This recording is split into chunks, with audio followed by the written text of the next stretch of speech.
আসসালামু আলাইকুম রহমতুল্লাহি বরকাতুহু। আলহামদুলিল্লাহ আলহামদুলিল্লাহ ওয়াহদা ওয়াসসালাত ওয়াসসালামু আলা মাল্লা নাবিয়্যা বা'দা আম্মা বা'দ। গত কয়েকদিন থেকে অনেকে বিভিন্ন ধরনের পোস্ট করতেছে গজওয়াতুল হিন্দ সম্পর্কে। কেউ কেউ কারো কারো বক্তব্য, কারো কারো লিখনের মধ্যে দেখলাম কেউ কেউ গজওয়াতুল হিন্দের ব্যাপারে বলতেছে গজওয়াতুল হিন্দ সংগঠিত হয়ে গেছে। আবার অনেকে এই গজওয়াতুল হিন্দ অস্বীকার করতেছে। আবার কেউ কেউ বলতেছে গজওয়াতুল হিন্দ সেটা সামনে হবে। এই বিষয়টি নিয়ে দু একটি কথা বলবো। গজওয়াতুল হিন্দ হলো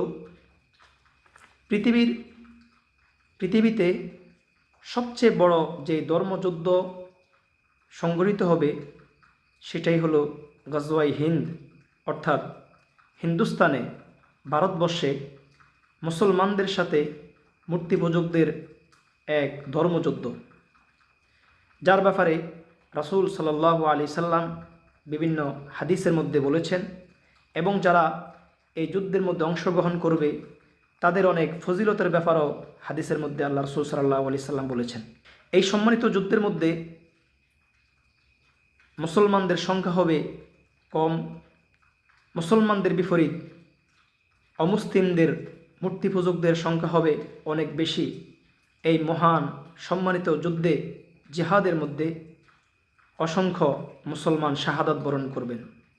দ্বিতীয় বিষয় হলো গজওয়াতুল হিন্দের ব্যাপারে যতটুকু কিতাবাদি ঘাটাঘাটি করার মাধ্যমে, অনুসন্ধান করার মাধ্যমে জানতে পারলাম গজওয়াতুল হিন্দের ব্যাপারে মোট প্রায় 5টি হাদিস জানতে পারি আমরা।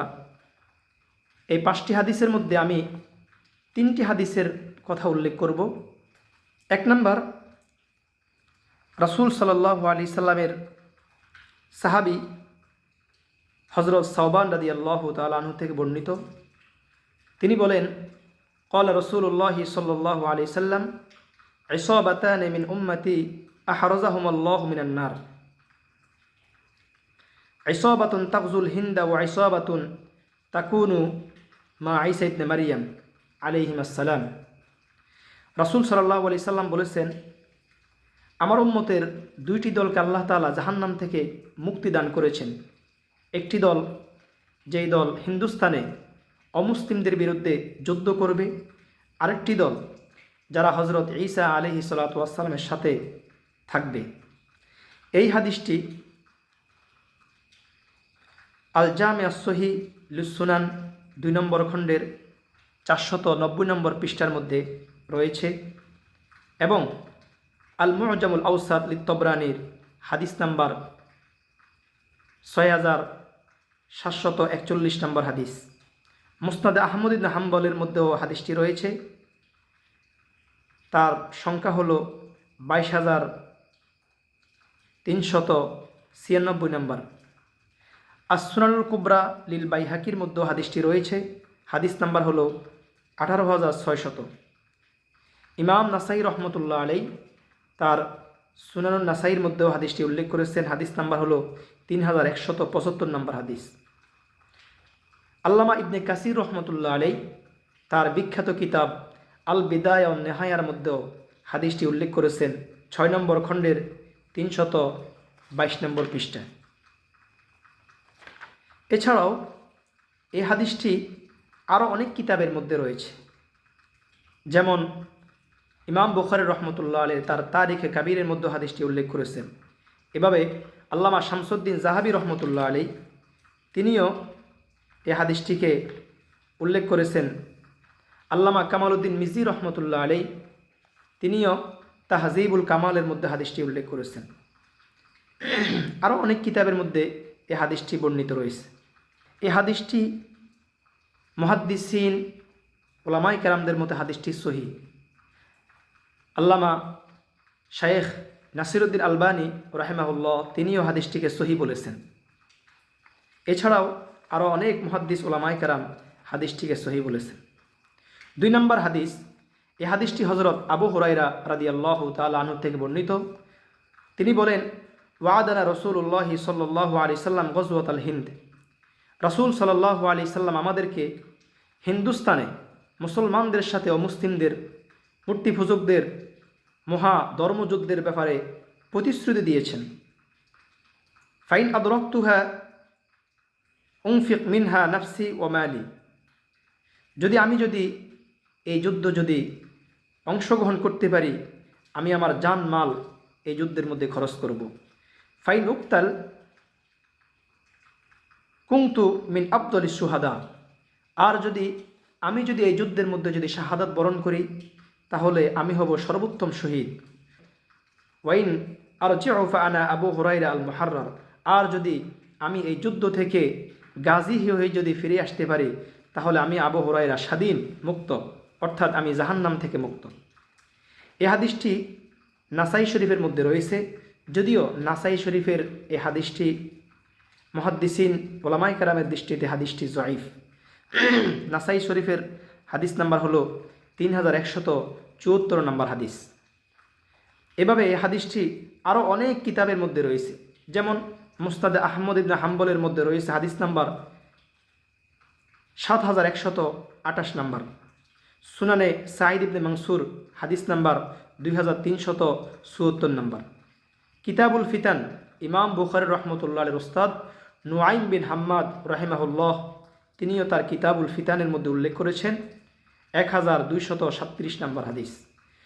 তারিখুল ইসলাম লিজ-যাহাবি রাহিমাহুল্লাহ, ইমাম যাহাবি রহমতুল্লাহ আলাইহি তিনি তারিখুল ইসলাম 1 নম্বর খণ্ডের 379 নম্বর পৃষ্ঠায় ওই হাদিসটি উল্লেখ করেছেন।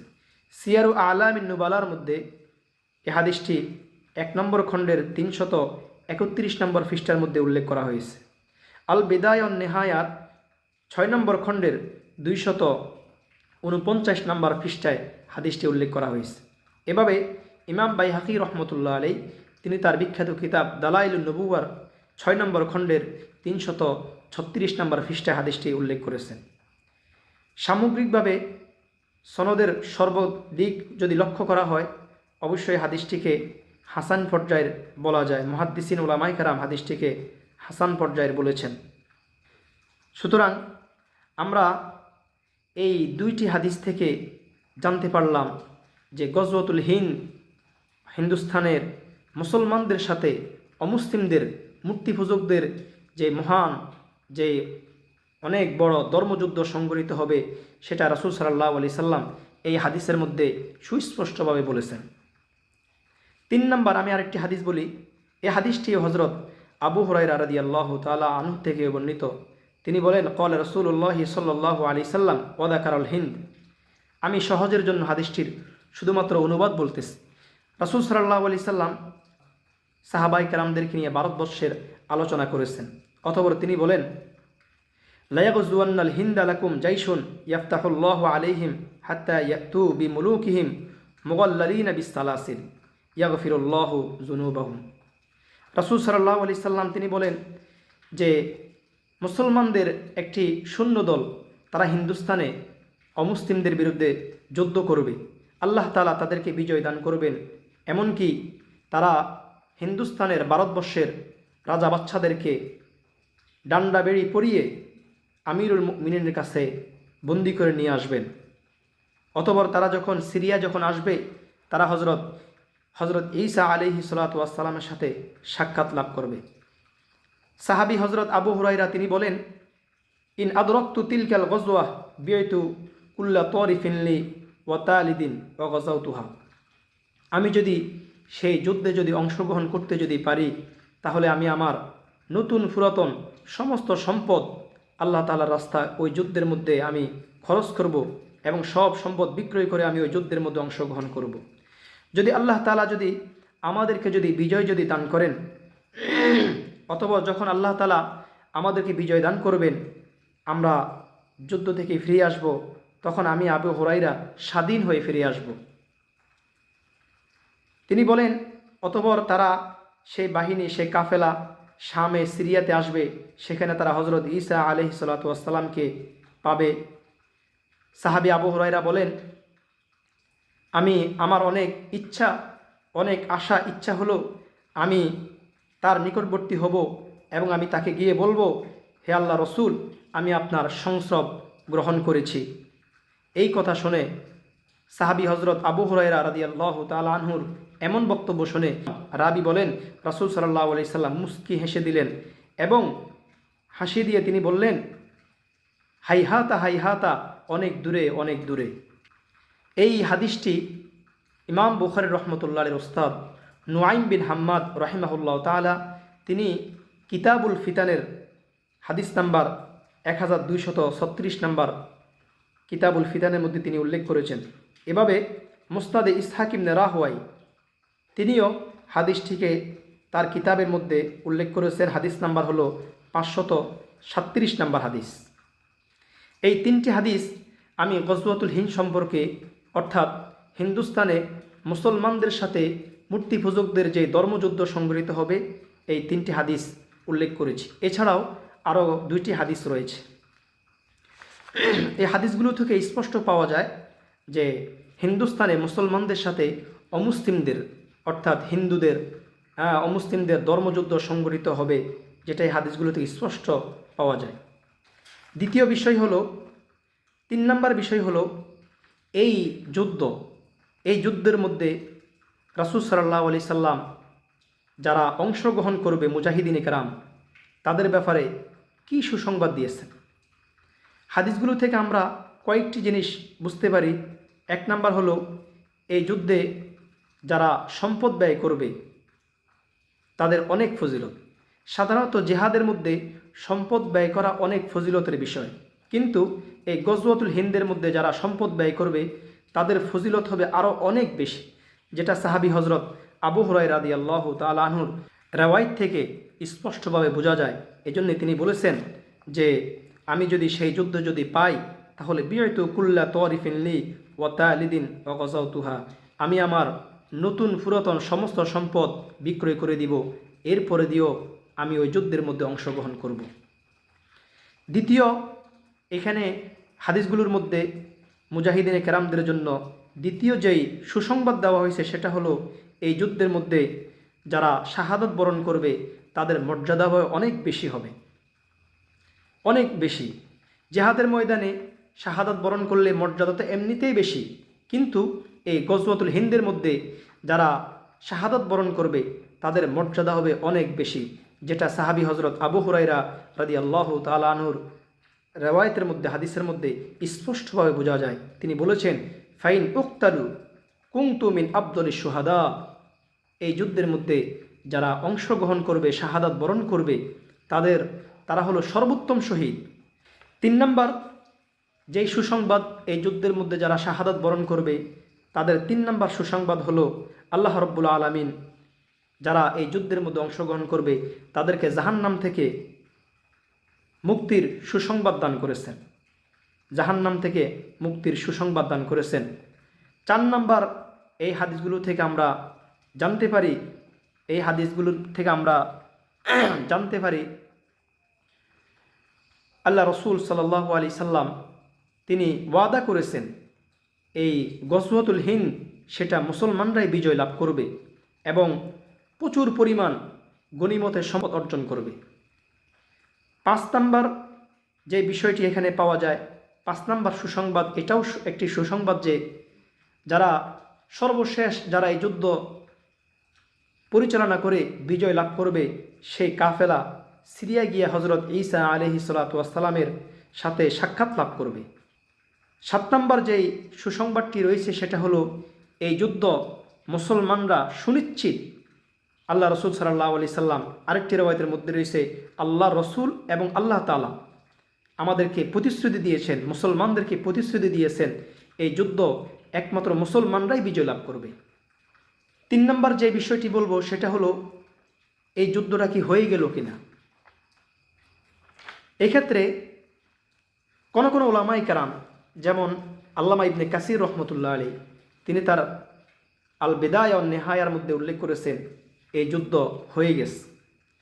এভাবে সিদ্দিক হাসান খান রাহিমাহুল্লাহ তিনিও বলেছেন এই যুদ্ধ হয়ে গেছে। আমরা জানি ইতিহাসের কিতাবাদি ঘাটাঘাটি করলে পাওয়া যায় হজরত মুআবিয়া রাদিয়াল্লাহু তাআলা আনহুর শাসন আমল থেকে শুরু করে উমাইয়া খলিফাদের শাসনামল, আব্বাসীয় খলিফাদের শাসনামলে মুসলমানরা ভারতবর্ষের মধ্যে অনেকবার অমুসলিমদের সাথে, মূর্তি পূজকদের সাথে যুদ্ধ সংঘটিত হয়েছে। মোহাম্মদ বিন কাসেম তিনি রাজা দাহিরের বিরুদ্ধে 17 বার ভারত অভিযান করছেন এবং বিজয় লাভ করছেন। এভাবে সুলতান মাহমুদ গজনবী, সুলতান মাহমুদ সবুকতগিন তারাও হিন্দুস্তানে অমুসলিমদের বিরুদ্ধে যুদ্ধ করেছেন। ব্রিটিশদের আমলেও সৈয়দ ইসমাইল শহীদ রহমতুল্লাহ আলাইহি তিনিও বালাকোটের ময়দানে শিখদের বিরুদ্ধে যুদ্ধ করেছেন। এজন্যে যে সুনিশ্চিতভাবে বলা যায় না যে এখানে গজওয়াতুল হিন্দ বলতে রাসূল সাল্লাল্লাহু আলাইহি সাল্লাম কোন যুদ্ধটিকে বুঝাইছেন। সেটা কি প্রথম যে কোনো যুদ্ধ হতে পারে, নাকি প্রথম দিকে যুদ্ধ, নাকি শেষ জামানার মধ্যে যুদ্ধ। এখানে নিশ্চিতভাবে এই বিষয়টি বলা যায় না যে এই গজওয়াতুল হিন্দ সেটা সংঘটিত হয়ে গেছে। কারণ আবু হুরায়রা রাদিয়াল্লাহু তাআলা আনহুর আমি 3 নম্বর যে হাদিসটি উল্লেখ করেছি, এই হাদিসের মধ্যে স্পষ্ট আছে যে এই কাফেলা তারা হিন্দুস্তানে যুদ্ধ করে সিরিয়ার মধ্যে গিয়ে হজরত ঈসা আলাইহিস সালাতু ওয়াস সালামের সাথে সাক্ষাৎ লাভ করবে। এই রিওয়ায়াত থেকে বোঝা যায় যে গজওয়াতুল হিন্দ এখনও সংঘটিত হয় নাই। সুতরাং যারা গজওয়াতুল হিন্দ সংঘটিত হয়ে গেছে এটা যারা বলে অবশ্যই তারা ভুল, তাদের বক্তব্য অবশ্যই ভুল, সুনিশ্চিতভাবে যেহেতু বলা যায় না। এজন্যে আল্লামা মুফতি শফি রহমতুল্লাহ আলাইহি তিনি তার জাওয়াহিরুল ফিকহের 6 নম্বর খণ্ডের 65 নম্বর পৃষ্ঠার মধ্যে এজন্য উল্লেখ করেছেন, যেহেতু হিন্দুস্তানে মুসলমানদের সাথে অমুসলিমদের মূর্তি পূজকদের একাধিকবার যুদ্ধ সংগঠিত হয়েছে, এজন্যে তিনি বলছেন যে যেই কোনো যুদ্ধ হিন্দুস্তানে মুসলমানদের সাথে অমুসলিমদের যেই কোনো যুদ্ধ সংগঠিত হবে সেটাই গজওয়াতুল হিন্দের অন্তর্ভুক্ত হবে।